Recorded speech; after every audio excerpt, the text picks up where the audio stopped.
Saúde a igreja na paz do Senhor. Amém. Hoje vamos começar a lição de número 9, a qual a irmã já leu o texto áureo, a verdade prática. E o assunto é o Espírito Santo, o regenerador.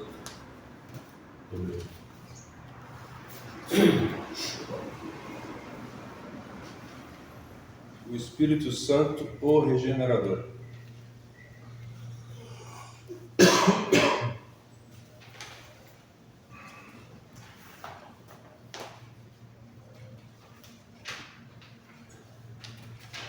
A introdução diz assim na introdução: o novo nascimento é uma obra indispensável à salvação.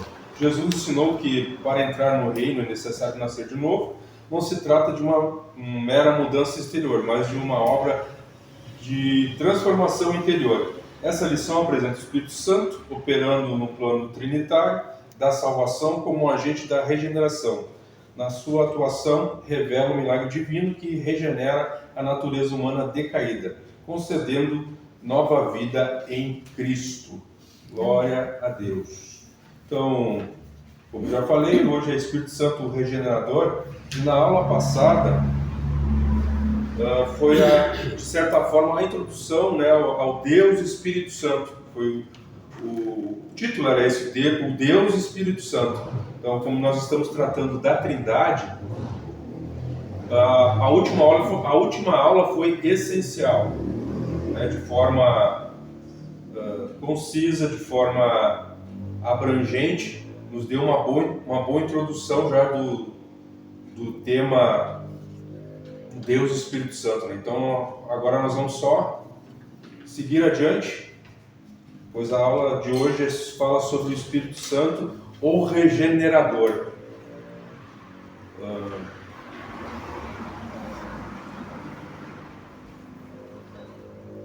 A regeneração, na verdade, é uma obra invisível, mas ela é real. Como o vento que não se vê, mas que se sente e produz efeitos. Em João 3,8 diz assim: o vento sopra onde quer, você o escuta, mas não pode dizer de onde vem nem para onde vai. Assim acontece com todos os nascidos do Espírito. Então, a lição vai falar muito sobre isso. Também fala sobre a carne, né?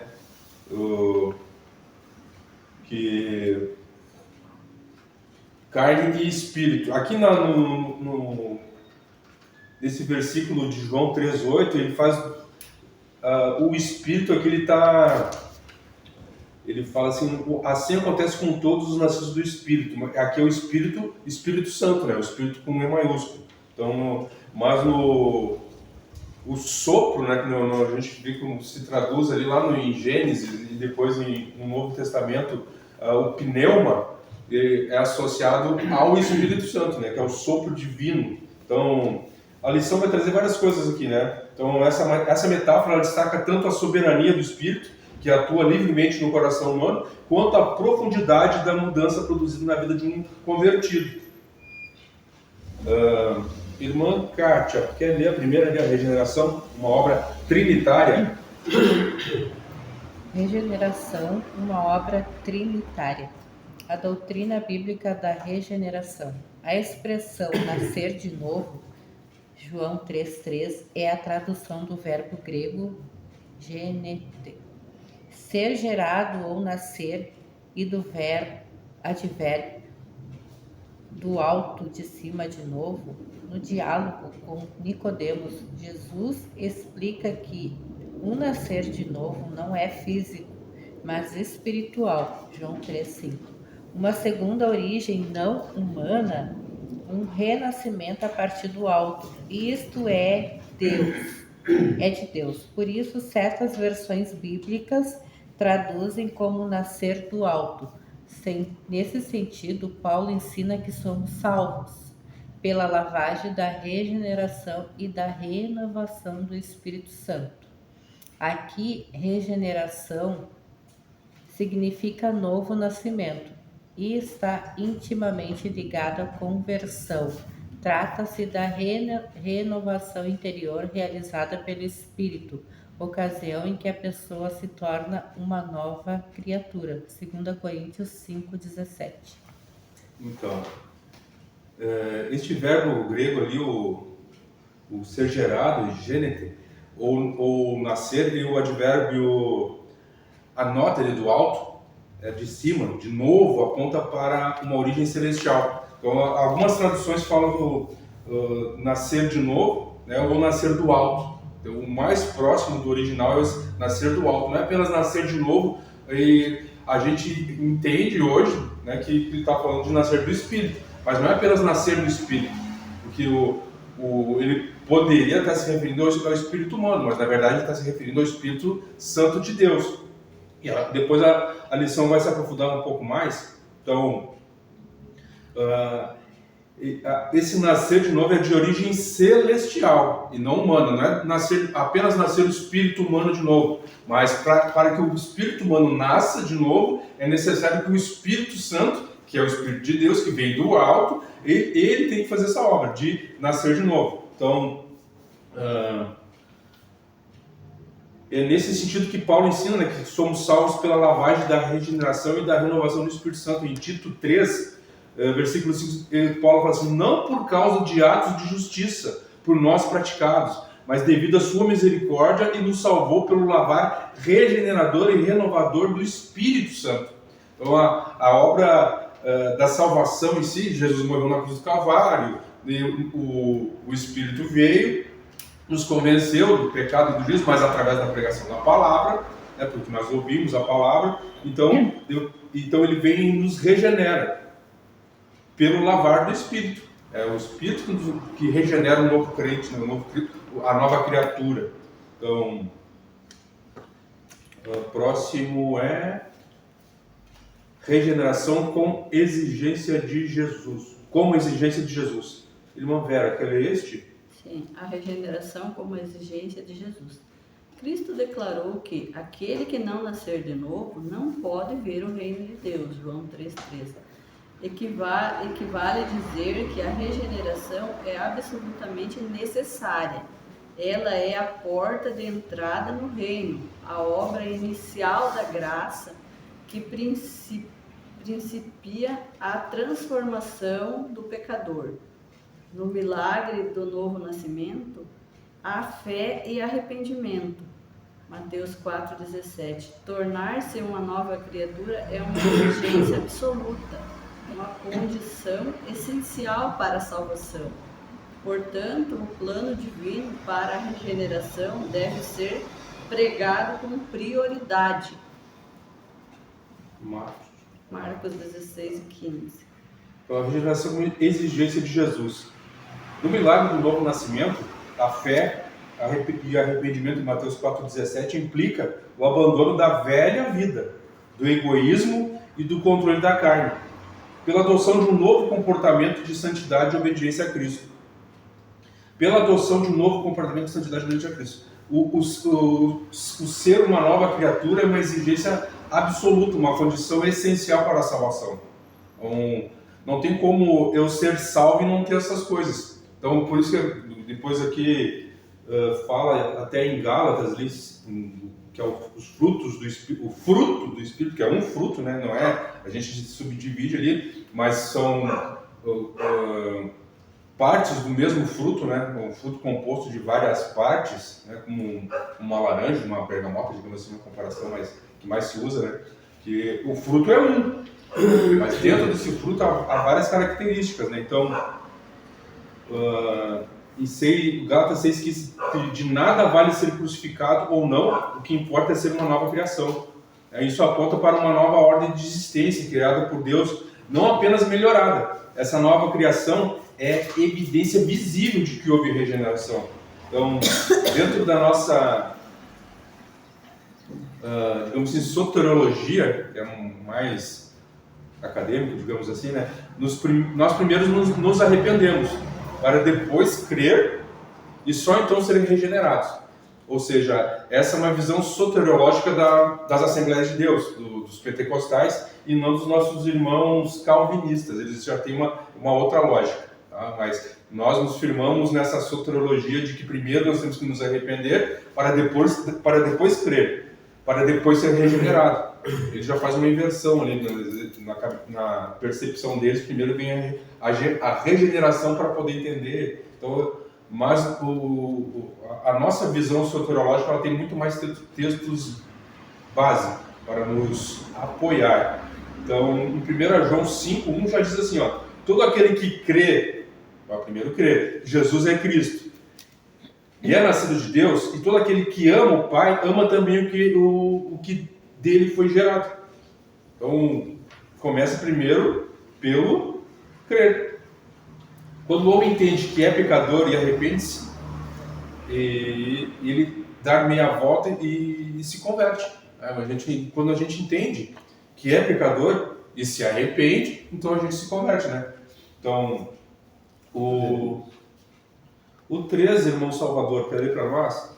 O Pai como autor da salvação, a regeneração, o novo nascimento tem sua origem no plano eterno e soberano de Deus Pai.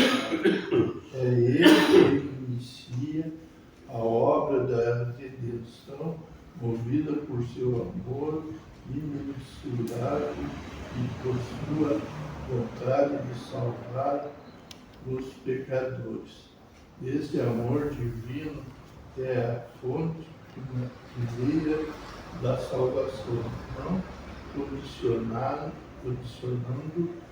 aos méritos humanos, mas oferecido por graça divina mediante a fé. Essa verdade gloriosa exalta o Pai, a fonte de toda boa dádiva e o autor da nova vida que recebemos. Amém. Então, o Pai como autor da salvação. Aqui tem um versículo que é bem controverso, na verdade, no meio acadêmico, né? Porque ele dá ênfase para os dois lados, mas se nós nos aprofundarmos na Escritura, a gente entende que não é exatamente assim como nossos irmãos calvinistas falam. Então, ele é um versículo polêmico, então dificilmente nós veremos, né, na maioria das igrejas uma pregação nesse ponto, nesse sentido, que é Efésios 1, que foi citado, né?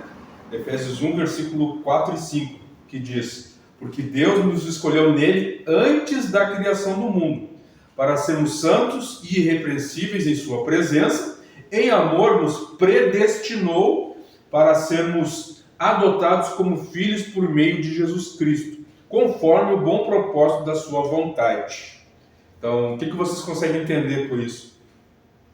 Nesse versículo aqui, olhando assim grosseiramente por cima, o que se dá a entender? Que existe uma predestinação. Mas se existe uma predestinação, não existe livre-arbítrio. Se fomos predestinados, né? Eu sou predestinado a ser salvo. Nada vai impedir que eu seja salvo. Essa é a premissa dos calvinistas.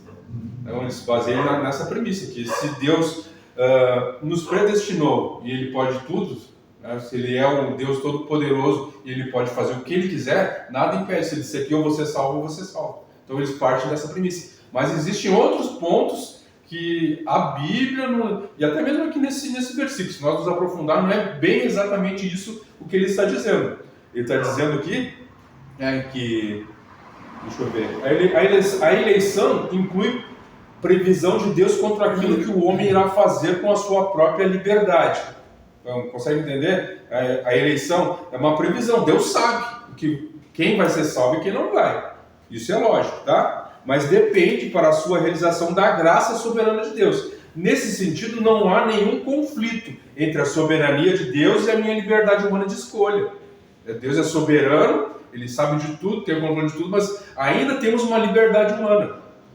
Então, a reeleição torna-se uma realidade para cada pessoa consoante a seu prévio arrependimento de fé. Então, não é que Ele determinou que eu vou me converter, que eu vou me salvar, mas houve primeiro crer da minha parte. A soberania de Deus está onde?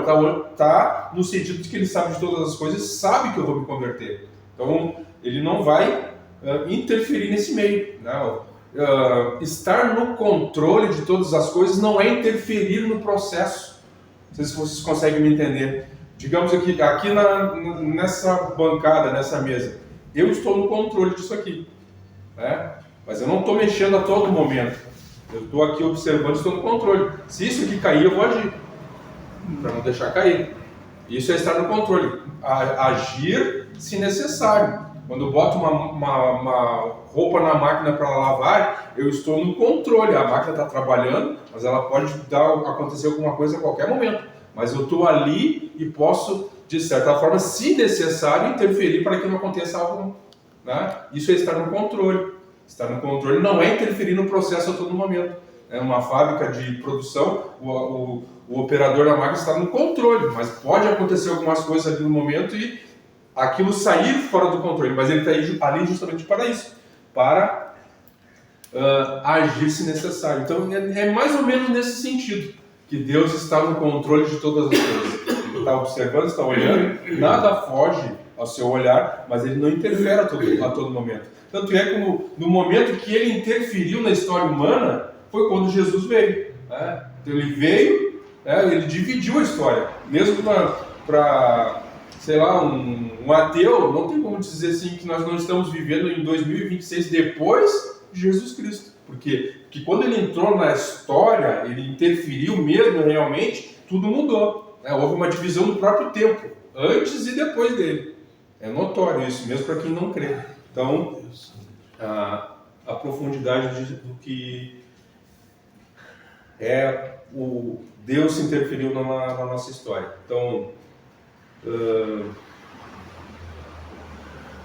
em Efésios 2:8 fala assim: pois vocês são salvos pela graça por meio da fé, e isso não vem de vós, é dom de Deus. O que é o dom de Deus aqui? O que vocês entendem? Pois vocês são salvos pela graça, por meio da fé. E isso não vem de vós, é dom de Deus. A maioria concorda que o dom de Deus é a fé. Né?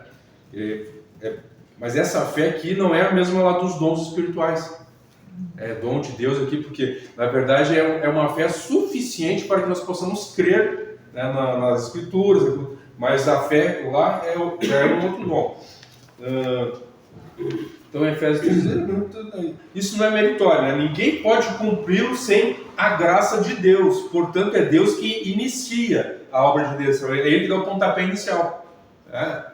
Vai começar um jogo ali, é clássico, bota a bola no meio do campo, dá um pontapé inicial, mas a bola ali já está, entendeu? É só um pontapé inicial. Portanto, é Deus que inicia a obra de redenção, movido por seu amor imensurável, por sua vontade de salvar o pecador. Então, Deus tem a vontade de salvar todo a criação, né? todo o ser humano. Porque João 3 diz que Deus amou o mundo de tal maneira que deu seu Filho para todo aquele mundo.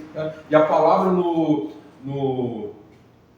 grego ali para mundo, ela tem uma profundidade, porque ela está como, se não me engano, porque Deus amou o mundo, me fugiu a palavra agora, mas no decorrer bem.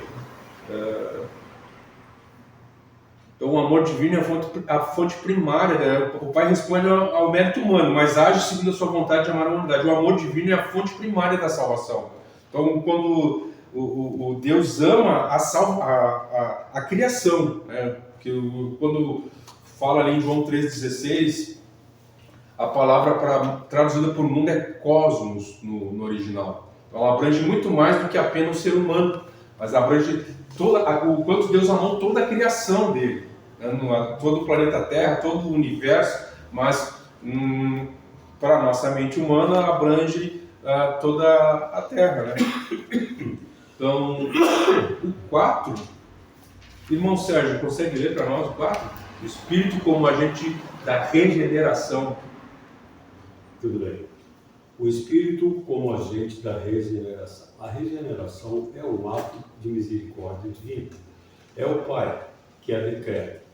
O Filho que a torna possível por sua morte e ressurreição. E o Espírito que realiza no coração do pecador. Jesus explicou essa ação do Espírito ao dizer: O que é nascido da carne é carne, e o que é nascido do Espírito é Espírito. Isto indica que onde o Espírito opera, ocorre transformação espiritual. Essa mudança se torna visível por meio do fruto do Espírito na vida do regenerado. Gálatas 5:22. Então, o Espírito como agente da regeneração. É Deus, o Pai, que decreta, né? Como também nos elegeu nele antes da fundação do mundo. Efésios 4, a gente acabou de ler ali o 4:5. Então, o Filho torna possível por sua morte e ressurreição, em quem temos a redenção pelo seu sangue. Efésios 1:7. O Espírito a realiza no coração do pecador. Quando ele vier, convencerá o mundo do pecado, da justiça e do juízo. João 16:8. Então, essa é uma das funções do Espírito, né? Não é apenas nós falarmos em línguas, não é apenas nós profetizarmos em língua estranha, não é nós rodarmos no Espírito. Tem alguns movimentos que elevam isso, né, na potência máxima, mas a função, né, do Espírito, assim como, não digo função, mas uma das prioridades do Espírito Santo é isso que João fala aqui, né? João é muito profundo no Evangelho de João, pois, como nós sabemos, o Evangelho de João, por isso que eu acho importante a gente estudar, porque, na verdade, se tu vê ali a época que João escreveu o Evangelho de João, é posterior ao Apocalipse. Na nossa Bíblia, o Apocalipse é o último livro, mas ele escreveu o Evangelho de João depois de Apocalipse. Depois que ele saiu da ilha de Patmos, depois que ele foi para a igreja em Éfeso, né? Então a história da igreja, que é uma das cadeiras dentro da teologia, é muito importante, principalmente para quem leciona e para quem prega a palavra de Deus, né? É algo importante, mas um pouco esquecido também pela igreja, que poucos se aprofundam na história da igreja, mas isso faz parte para entendermos o todo, né? Esse quebra-cabeça que é a palavra de Deus. Então,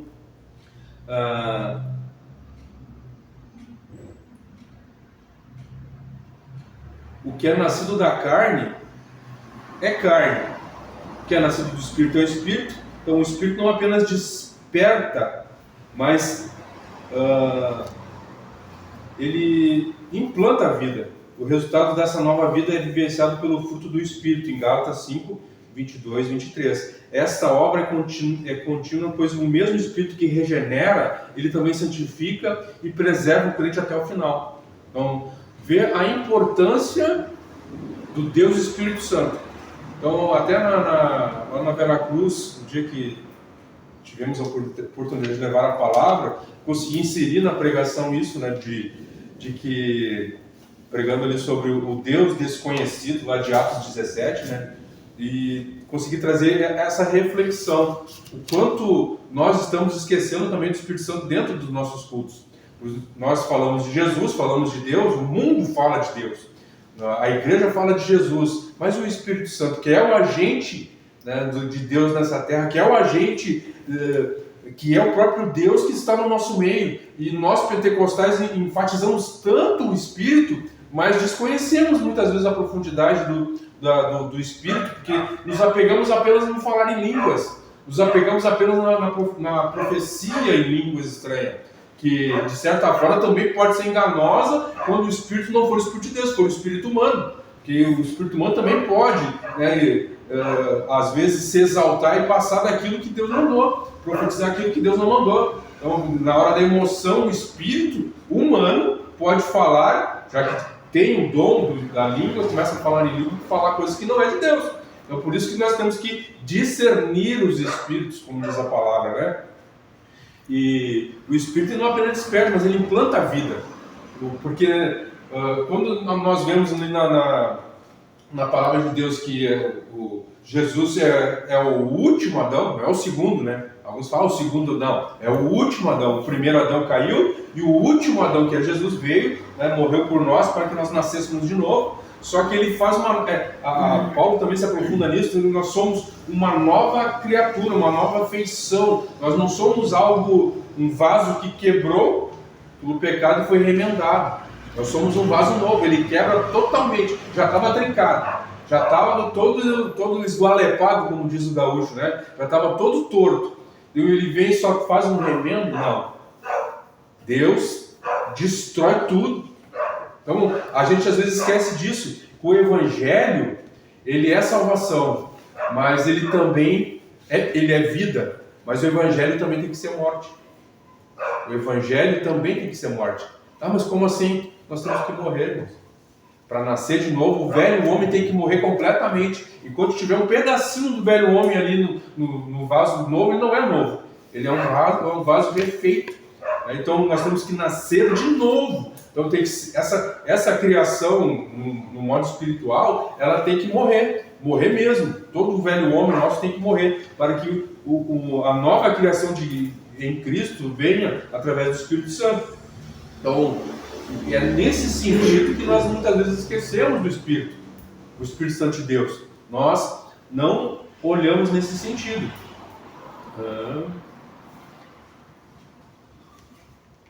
Paulo, em 1 Coríntios 2,14, diz que o homem natural não compreende as coisas do Espírito de Deus, porque eles parecem loucura. O homem natural, ali, o antropos psíquicos no grego.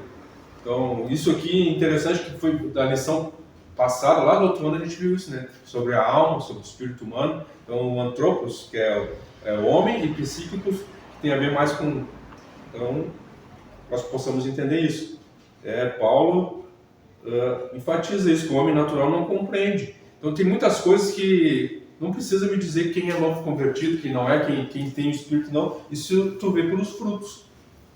Se a pessoa não consegue ter um controle, que é o básico do novo convertido, né?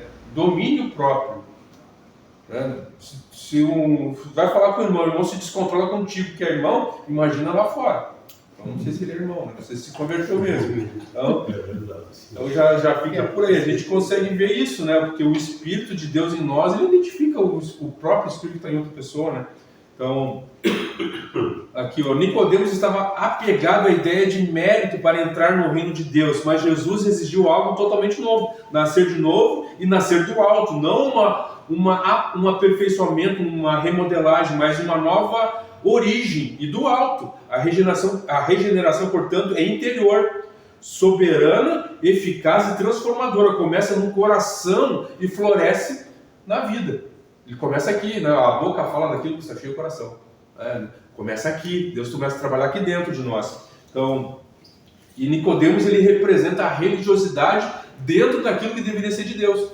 Você vê que e hoje não é diferente, irmãos. Mas assim, olha, o que esses homens aqui, o mestre da lei, Nicodemos, um dos principais, chega para Jesus e não entende o básico que a gente deveria entender. Como assim vou nascer de novo? Por quê? O que eles tinham como praxe?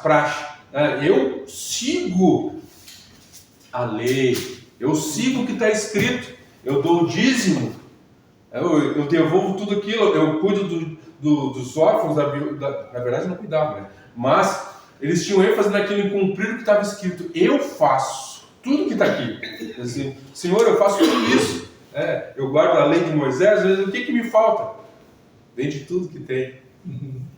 Vende tudo que tem. Vê se e vende. me segue. Então, vende. Vende tudo que tem. Então, muitas vezes, entra no nosso meio, entrou muito mais no cristianismo católico, né? Mas a gente vê que no nosso meio, aos poucos, também vai entrando. Por isso que vai surgindo tantas igrejas diferentes por aí, com ideias novas, mas até mesmo na nossa, às vezes, tu vê, não digo no geral, mas em algumas pessoas, tu vê essa religiosidade de apontar, você não pode subir no púlpito sem gravata, você não pode subir no púlpito, tu tem pecado. Mas, irmão, quem não está? Quem de nós não é pecador? Talvez a gente tente, mas esse é o problema, porque a gente tenta na nossa força e não tenta no Espírito, porque é Ele que é o capacitador. Então, quando nós buscamos, Ele vai nos capacitando. E isso não é mérito humano, porque é Ele que fez, é Ele que faz, porque dele, por Ele, para Ele são todas as coisas. O Romanos, Paulo fala no finalzinho do capítulo 6. Então, É Ele que faz. Então, quando nós nos tornamos religiosos, é o quê? Eu só posso pregar se eu estiver de gravata, se eu estiver de terno e gravata. Isso é uma religiosidade que entrou no nosso meio, que não está na Bíblia. A gente tem que se portar decentemente. Eu não vou subir aqui todo sujo, descabelado. Eu nem posso ficar descabelado, mas Eu não entro nessa da gravata, porque as pessoas que têm um pouquinho de poder aquisitivo Exato. vão bem.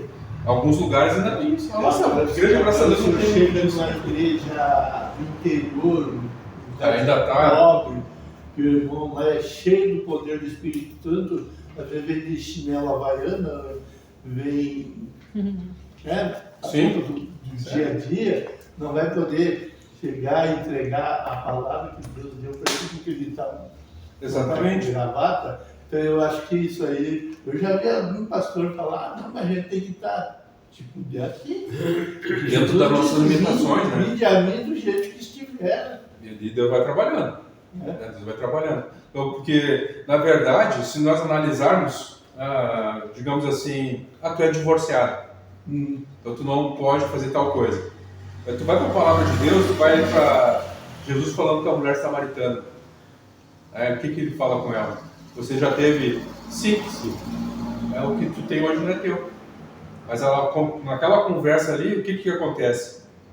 Ela entende que ele é o Cristo e volta para a cidade dela, para a aldeia, e começa a pregar Jesus Cristo. Então, o que impede? Né? Não é a nossa situação, porque às vezes a gente entra numa situação ali que não tem o que fazer. Como é que eu vou? Minha esposa me abandonou, o que eu vou fazer? Então eu não prego mais, me sento no... É a mesma coisa que a pessoa, assim, a esposa é evangélica, ela não pode participar do grupo porque o marido não é evangélico.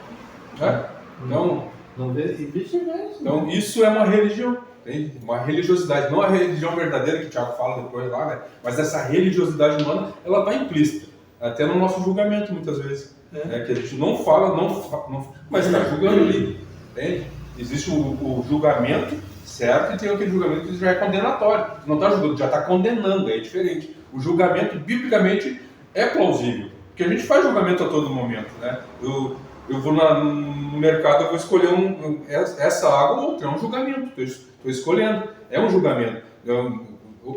No meu proceder com a Kátia, eu escolho as palavras ali para falar, às vezes, porque a gente já se conhece, sabe como é, como é que não é, então tu já faz um julgamento. Hoje eu olho para ela assim, hoje ela está mais, melhor eu ser mais, entende? Isso já é um julgamento. Então o problema é quando nós condenamos já.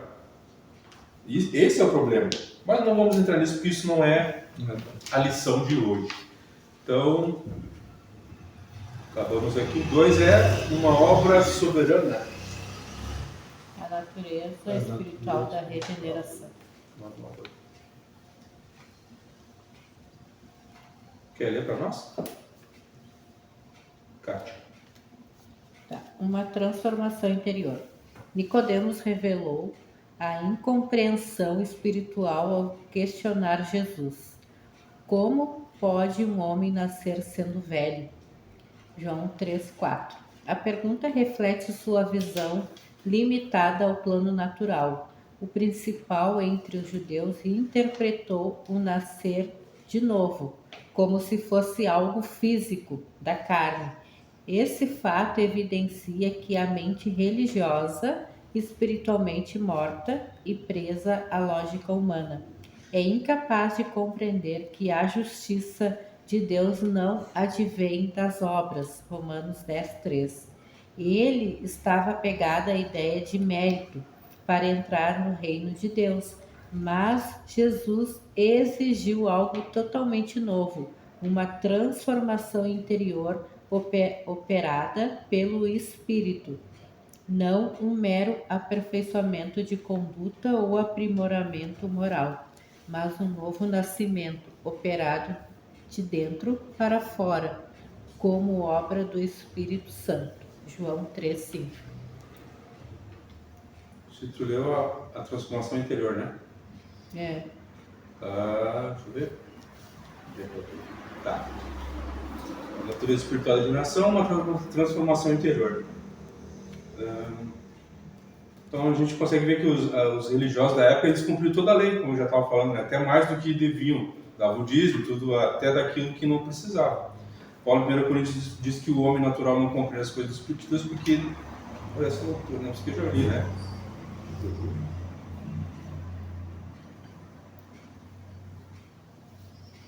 Qual que tu leu mesmo? É o 1 do 2. Tópico 2, capítulo Tópico 2, primeiro, transformação interior. Achou? Estou na página errada aqui. Estou na página errada. 1, 2, né? 2, 1. 2, 1. Tá, regeneração, uma transformação interior. Tá, me achei.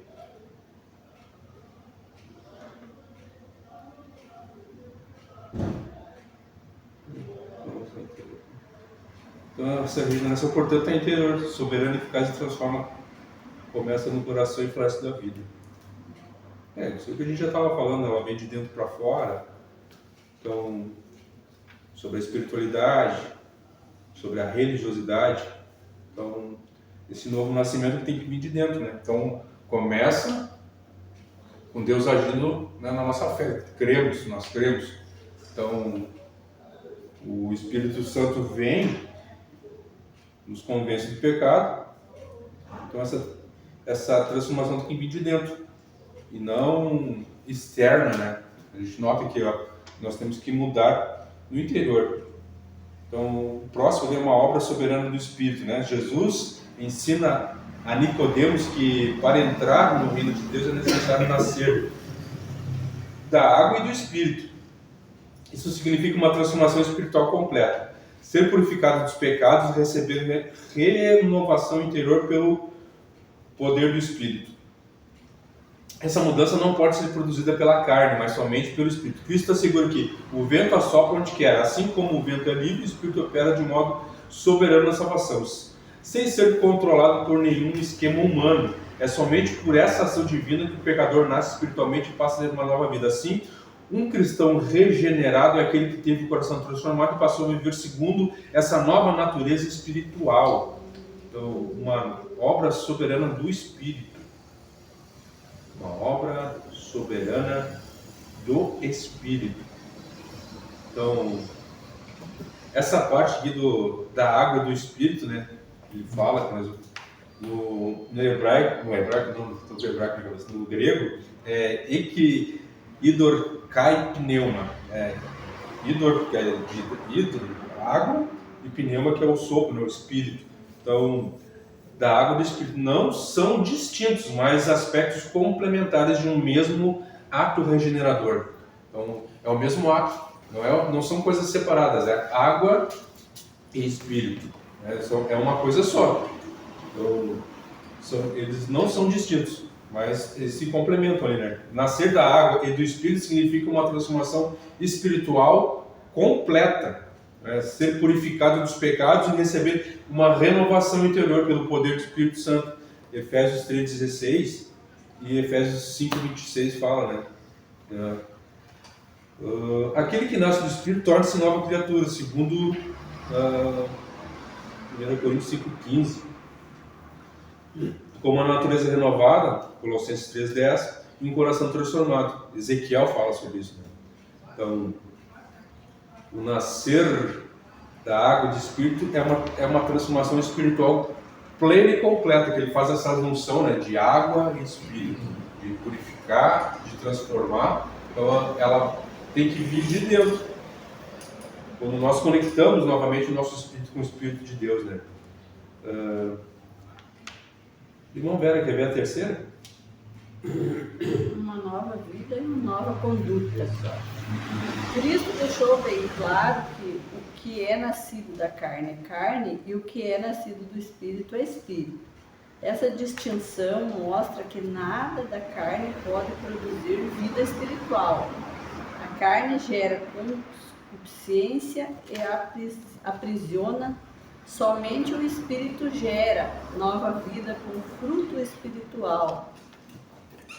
O que é nascido da carne permanece dominado pela natureza pecaminosa, mas ao nascer do Espírito, o crente passa a viver sobre uma nova condição espiritual, tornando-se um novo homem com uma nova mentalidade, e vos renoveis no espírito do vosso sentido.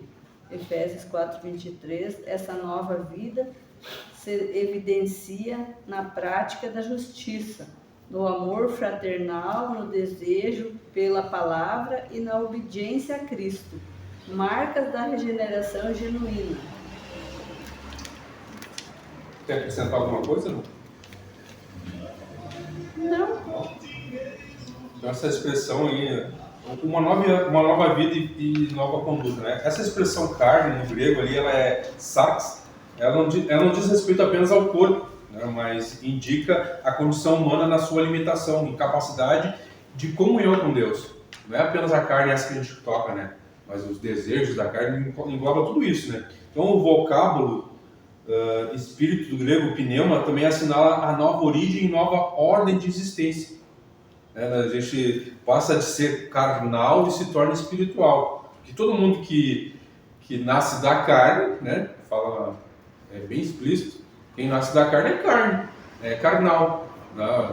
A carne adora essas coisas que são daqui, as coisas que são físicas, os prazeres físicos, é o que a carne gosta. Mas o que agrada o espírito? As coisas espirituais, né, de tu se sentir bem quando tu está orando, que está em conexão com Deus, né?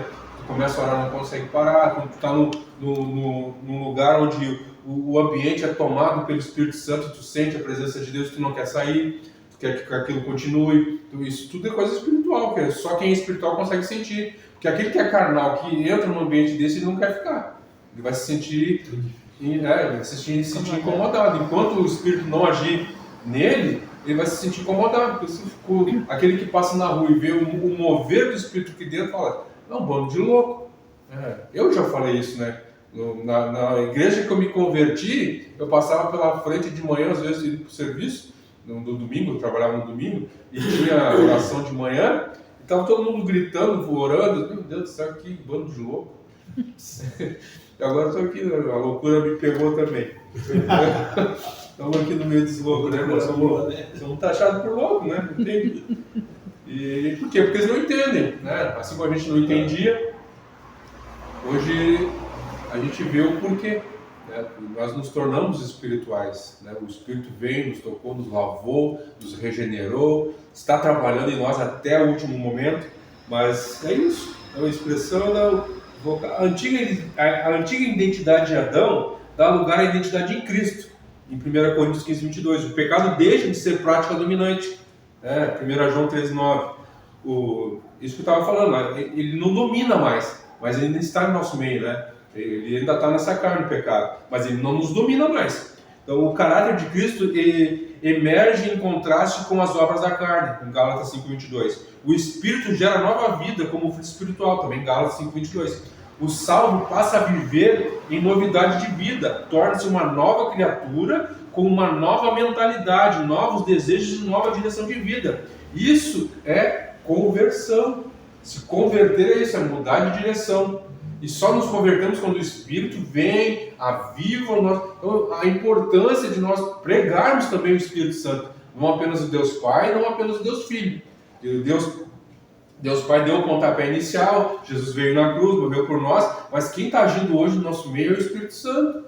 É o Espírito de Deus, mas também é o Espírito de Jesus. O Espírito deles, do nosso Pai, o Espírito Santo que é Deus, está no nosso meio. Então, o salmo passa a viver, né? E essa nova vida vem com prática da justiça, do amor fraternal, o desejo pela palavra e a obediência de Cristo. Isso é o que nos... Não deixa de ser os frutos também, né? Quando o Espírito vem e habita em nós, ele limpa a casa, bota tudo em ordem, e nós entendemos que a direção agora é outra, os nossos desejos agora são outros, os nossos interesses agora são outros, não são mais os carnais. Eu não tenho mais interesse em constituir uma vida como se fosse eterna aqui, de de ter uma casa maravilhosa, um carro melhor do ano, de ter aquilo. Isso tudo é bom quando estamos aqui. Se Deus der, amém. Se não der, amém. Porque esse não é mais o nosso foco. Não é mais aquilo que nós desejamos como esse. Nós desejamos o céu. Se a minha mão esquerda faz eu pecar, então eu corto. É mais ou menos isso que Jesus fala. Não é para literalmente arrancar, mas aquilo que está me fazendo pecar eu tenho que tirar da minha vida. Tu sabe que aquilo vai te levar para o pecado, então para com isso. Tira da tua vida. É isso que a nova vida em Cristo, quando o Espírito vem, ele faz isso. Com prática, a justiça. Né? Nós somos justos. Nós temos essa visão justa, de justiça, no amor também fraternal, de querer amparar aquele necessitado, de ajudar o irmão, de ajudar aquele que não é nosso irmão, mas possivelmente pode se tornar nosso irmão e está necessitado. Então a gente tem isso, porque se o Deus Pai, que é amor, o Espírito Santo está em nós, e nós não vamos ter sentimento de amor, né? Não faz sentido para mim. Você não me amar, mas diz que é meu irmão. Você não conseguir ter um sentimento de amor, mas ter um sentimento de dúvida, ter um sentimento de condenação ao meu respeito, mas não me ama. E o amor não é nesse sentido de como o mundo vê, mas no sentido de uma escolha. Eu escolho te amar. Eu tenho que te ajudar naquilo que eu posso, naquilo que eu consigo e naquilo que eu devo. Então o desejo pela palavra também. Eu não consigo entender alguém se converter e não ter sede de conhecimento da palavra. Tem alguma dificuldade com algumas pessoas que não têm isso, né? Pode ser que, sei lá, Deus age diferente ali, que tem alguma dificuldade, mas para mim foi imediato, entende? O amor pela palavra, de querer saber, meu Deus, isso é incrível, isso é maravilhoso, como é que eu conheço mais esse Deus? Eu quero saber mais, eu quero entender isso que está escrito, porque agora eu sei que isso aqui é verdade. A Bíblia, ela é verdade. Esse foi o primeiro ato da minha conversão, quando escutei a primeira pregação, uma pregação talvez impossível, porque no sentido da pregação do pastor era outro, mas aquilo que ele falou, num outro sentido que não era o sentido da pregação, foi o que me chamou a atenção, uma pregação de números. Quem prega números no nosso meio? Quem já viu alguém pregando números?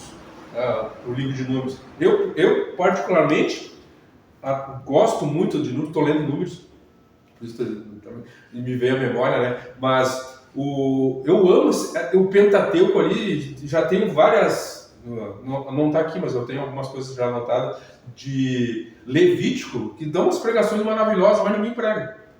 Por quê? Porque é difícil de entender.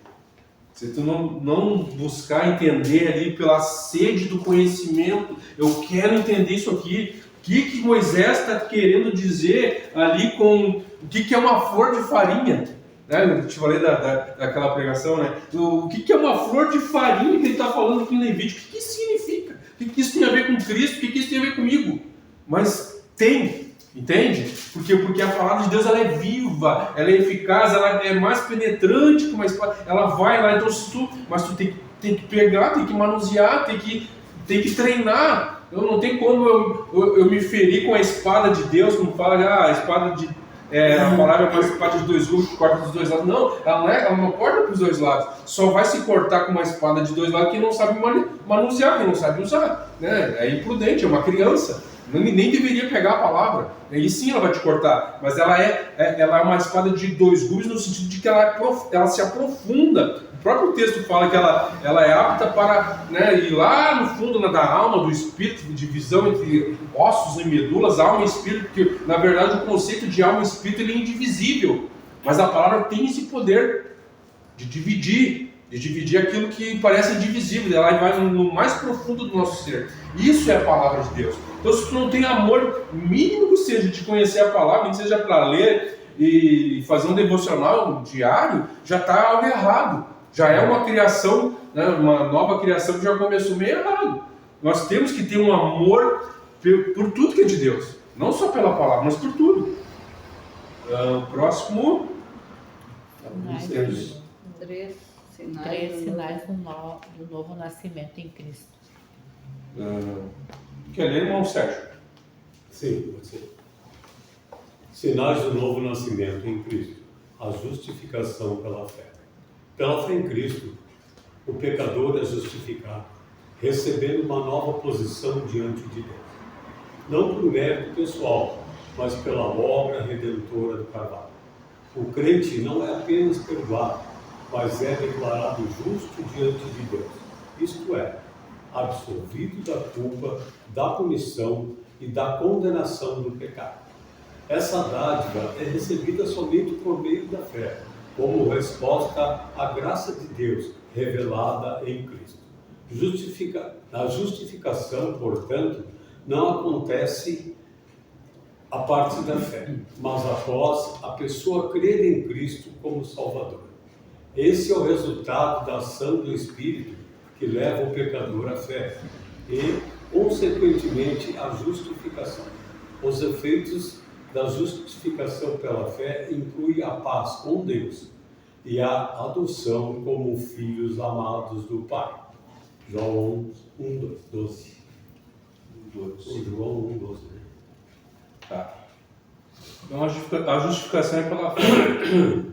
Então, esse aqui é um texto emblemático, até porque para a história do protestantismo, porque foi um texto que marcou Lutero, né? Lutero vivia atormentado com o seguinte raciocínio: eu era um homem mais miserável da terra. Dia e noite era gritos e desespero, e ninguém podia me ajudar, porque ele não entendia esse versículo, né? Sobre a justificação pela fé. Então, ele fala, essas citações, tu vai pesquisar, tu vê que ele fala isso nas citações. Ele, em certa ocasião, ele escreveu: eu era o homem mais miserável da terra. Dia e noite eram uns gritos e desespero, ninguém podia me ajudar. E Lutero vivia atormentado, como já disse, né? Se Deus julga o homem de acordo com a sua estrita justiça, quem poderá ser salvo? É pela justiça, né? A justificação é pela fé. Então, e foi somente após ele compreender o texto, o justo viverá da fé, em Romanos 1,17, que Lutero encontrou alívio para a sua alma. Então, nós somos justificados pela fé, pois as obras humanas não podem nos salvar. E que fé é essa? A fé em Jesus Cristo. O Paulo fala que Jesus é a justiça de Deus. Por quê? Porque, como eu disse, nós temos que morrer, né? O Evangelho tem que nos matar para depois nos vivificar. Então, se nós não morrermos e não ressuscitarmos em Cristo, nós nos tornarmos nova criatura, então essa justiça de Deus, ela recaiu sobre Cristo na cruz. Isso que ele está falando acho que é o Fernandinho que canta um louvor assim: eu tenho sede de justiça, sacia minha sede, Senhor. É baseado nesse tema. Só que quem vê de fora pode ver que ele está querendo uma justiça mais humana, né? Ele fez algo contra mim, então agora eu quero que o Senhor vá lá e derrame a sua justiça. Senhor, o Senhor é justo. Às vezes a gente faz essa oração. O Senhor é justo, né? A gente está sendo injustiçado no serviço. Daí o nosso patrão está falando tal coisa lá e está te injustiçando. E tu vai dizer: Deus está vendo. Deus é justo, Ele vai fazer justiça. Mas a gente esquece que essa mesma justiça que a gente está pedindo vai cair sobre nós também. E ninguém é justo. Nós somos justificados em Cristo. Sim. Então é essa justiça que a Bíblia fala e que o louvor do Fernandinho também falou. Eu tenho sede de justiça. Não que seja justiça no meu inimigo, mas essa justiça que está em Cristo. Eu tenho sede dessa justiça, de ser justificado. Jesus está sempre sobre mim, o sangue de Jesus me justificando, porque caso contrário eu sou morto, fulminado pela ira de Deus. Então, uma das coisas que nós somos salvos não é do inferno, mas é da ira de Deus. A ira futura. Quem vos ensinou a fugir da ira futura, diz a palavra? Quem vos ensinou? E nós fugimos dessa ira, porque nós não entendemos, não nos aprofundamos no texto. É isso que é ter sede de justiça. Então, quando a Bíblia fala que não havia um justo sequer, né, todos pecaram contra Deus. Ninguém tem acesso. Então, nós só conseguimos isso quando Jesus está em nós, o Espírito Santo está habitando em nós, né, porque nós somos renovados, nascemos de novo, somos justificados em Cristo. Somos justificados em Cristo. Agora, então, o Espírito Santo habita em nós. Então, em síntese, pela fé em Cristo, o pecador é justificado e recebe uma nova posição diante de Deus, não por mérito, mas pela obra redentora do Calvário. Isso é Romanos 3. O Romanos é maravilhoso, mas se for estudar ali, para mim seria como se fosse o quinto evangelho. Seria o evangelho de Paulo. É algo profundo, é a obra plena, digamos assim, do apóstolo Paulo. E isso nos traz paz com Deus, a justificação pela fé, né? Nos traz paz com Deus. O próximo, a vida de santificação. Quer ler, Kátia? Na obra da redenção, o pecador é imediata e simultaneamente salvo, regenerado, justificado e adotado como filho de Deus. A partir daí, inicia-se o processo contínuo de santificação, ou seja, uma vida separada do pecado e consagrada à obediência até a sua glorificação final no dia de Cristo. O crente passa a viver segundo o Espírito e não mais como escravo da carne. Conforme abordado na lição anterior, a santificação apresenta aspectos posicionais e progressivos. À medida que o crente avança em maturidade espiritual e se torna mais semelhante a Cristo, essa nova vida recebida na regeneração se manifesta pela renúncia ao pecado, pela prática contínua da justiça e santidade. Romanos 6:11, Efésios 4:24. Então, uma vida de santificação. Santo, no hebraico é mais, não é tão, mas no grego tem mais palavras.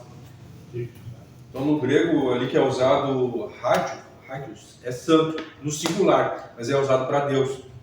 No plural já o hagiasos, o substituto, é o substantivo para o povo de Deus. Hagios é pureza ética.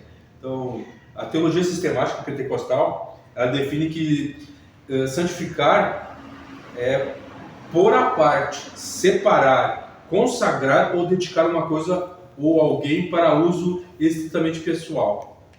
Assim, santo é todo crente, né, todo cristão que vive no domínio exclusivo de Deus, separado do pecado e das práticas mundanas, pecaminosas, e é exatamente o contrário do crente que se mistura com as coisas tenebrosas do pecado.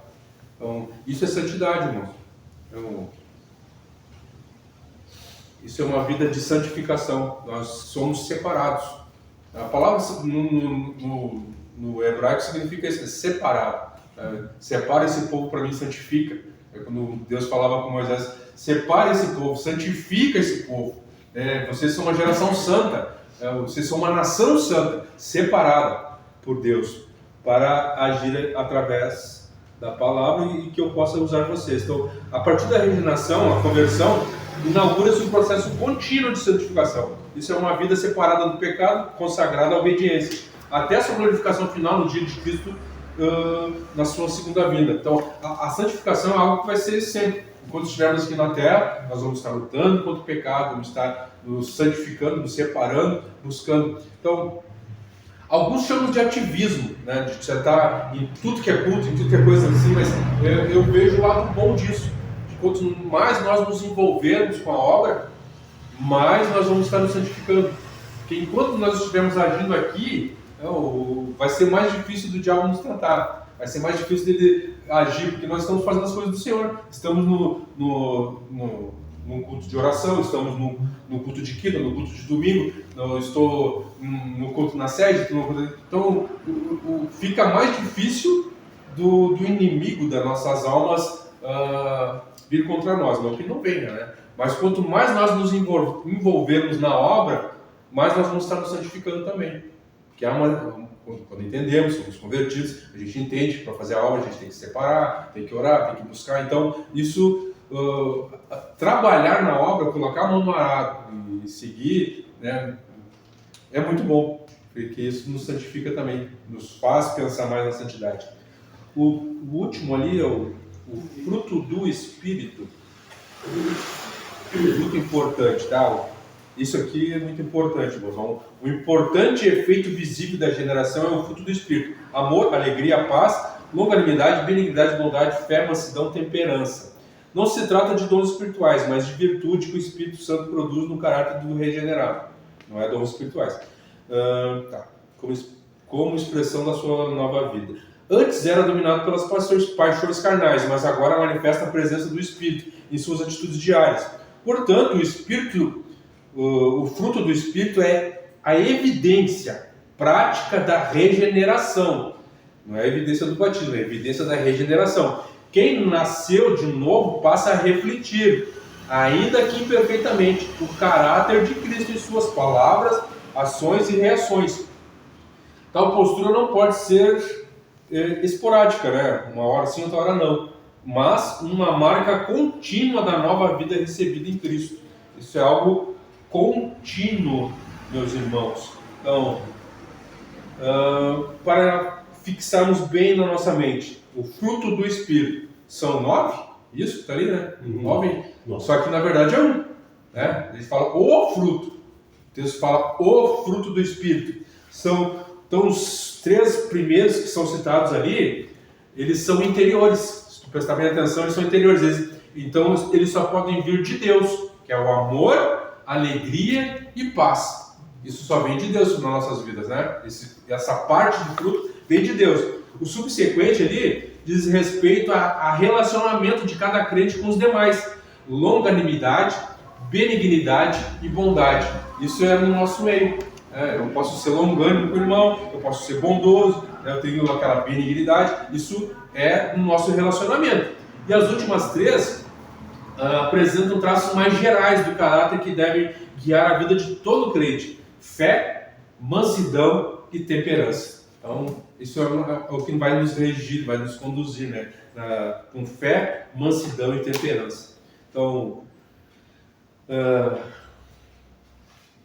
encerramos praticamente dentro do horário. E como eu enfatizei lá na Vera Cruz, que a gente muitas vezes esquece, né, do Espírito Santo.